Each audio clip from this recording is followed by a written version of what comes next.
Welcome back. Let's switch gears from those issues to yet another issue that is of great concern to all of us, and that has to do with the elderly, the parents, who what we see play out, especially in the system we run called Africa, is totally different from what happens abroad.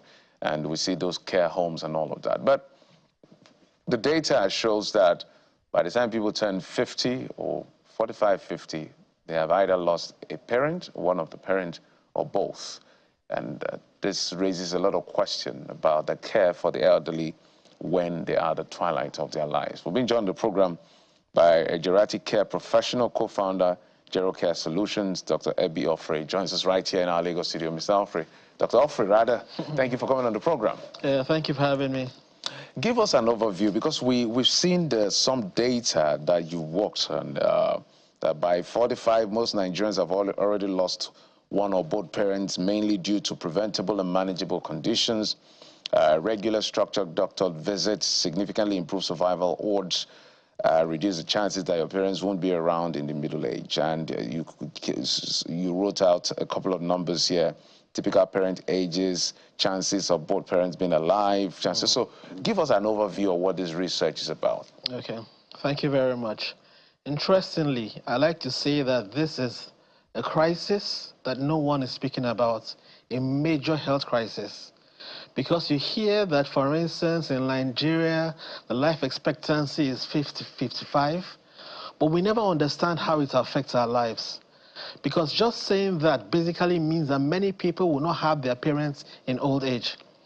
The typical age of childbearing for a woman is about 29 years old, and for a man it's about 8 years after that. And such for the person, by the time you get to 40, 45, your mother is about 70-something, your father is 80-something, and life expectancy is 55. The truth is that in this scenario, we found out, we initially thought internally, that by 45, there's a 75% chance your parents will have passed, one or both will have passed away.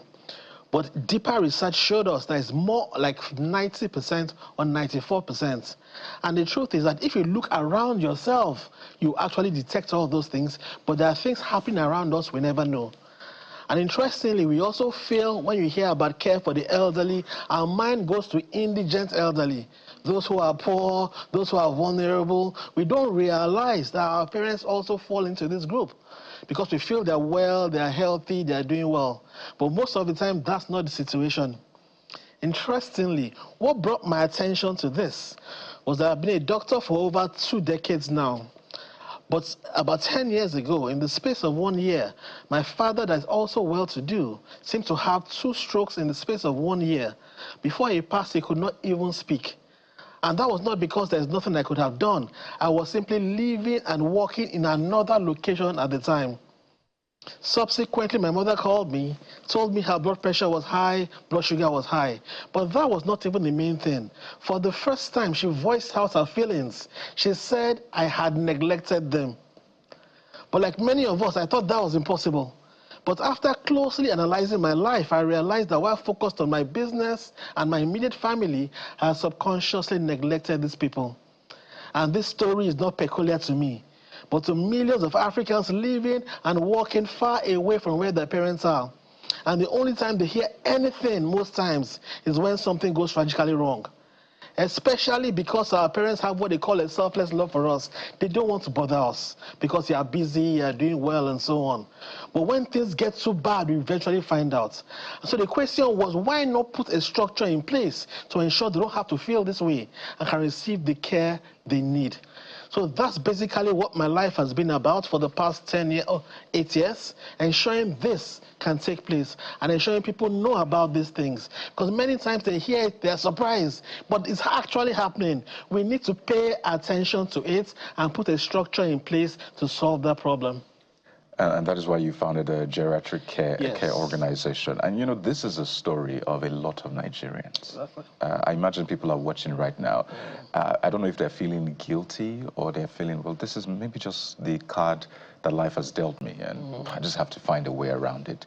But we have to speak solutions, because looking at some of the figures, it's it's the realities. You know, some of those things, you know them, you experience them, it's your reality, but until someone brings the figure close to you, you just realize, oh, that's actually true.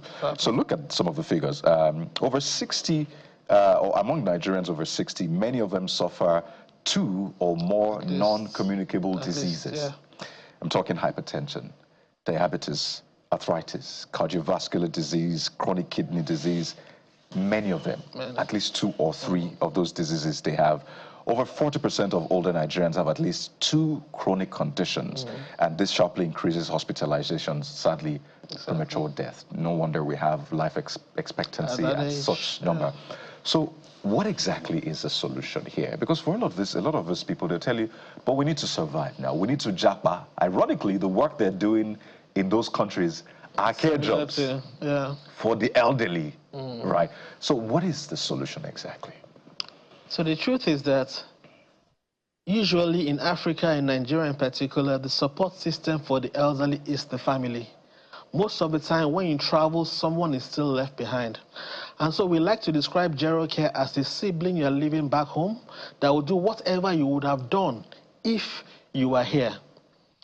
Many of these conditions can be prevented. However, unfortunately, there's a dearth of geriatricians and structures available. And so the key is to ensure it doesn't get there. So the best solution is to create a structured preventive care system for the elderly. In the past, unfortunately, this problem existed, but we could not find the solution. But fortunately now, technology has come to the point where something that could not have been done initially is now being done.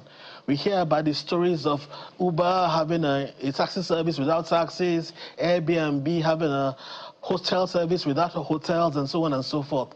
So Gerocare is actually able to create a solution by creating a cloud-based hospital structure that replicates the entire experience of a hospital in the comfort of the patient's home, from doctor home visits to drugs at home and tests at home.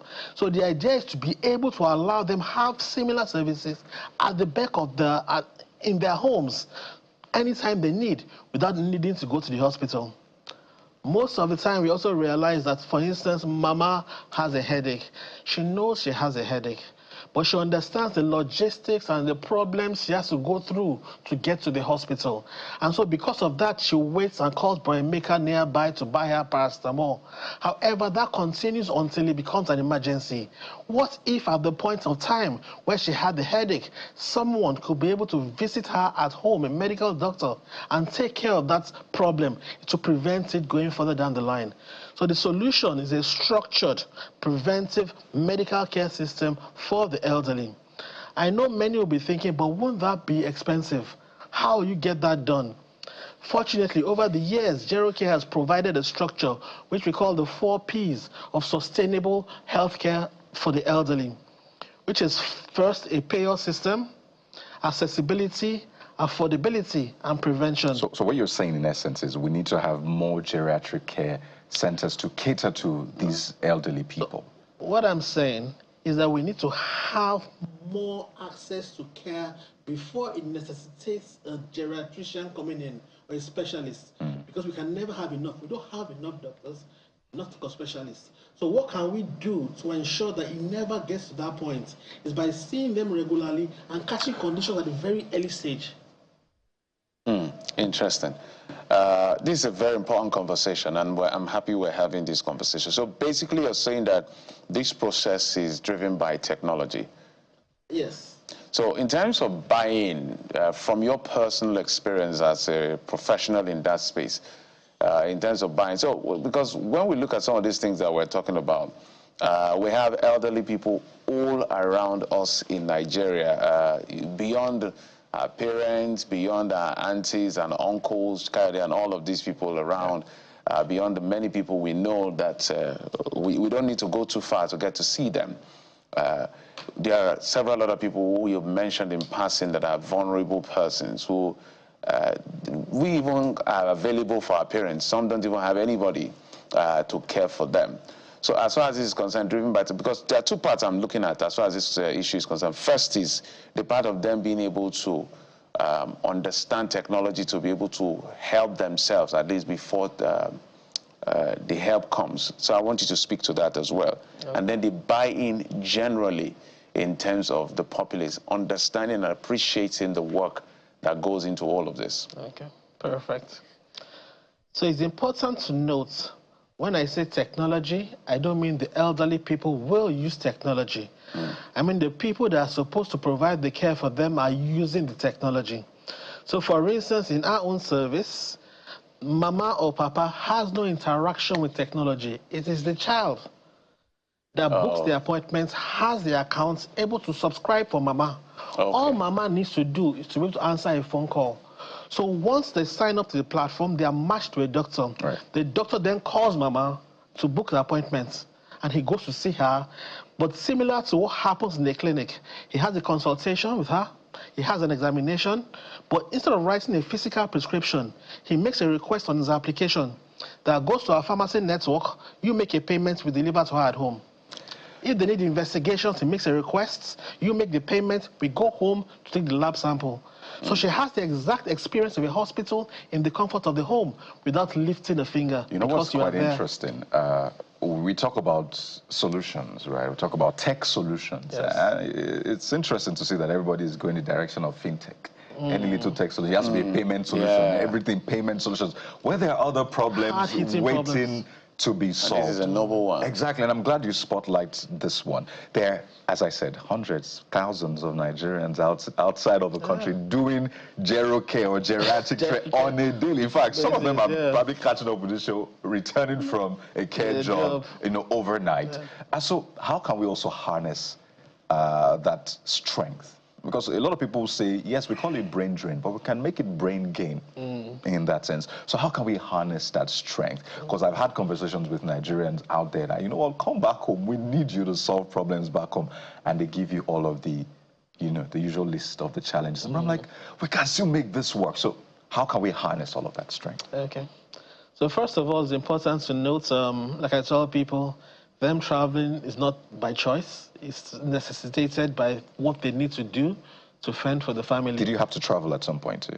I did my studies outside the country, but I never really planned to go out because I'm a Nigerian by heart.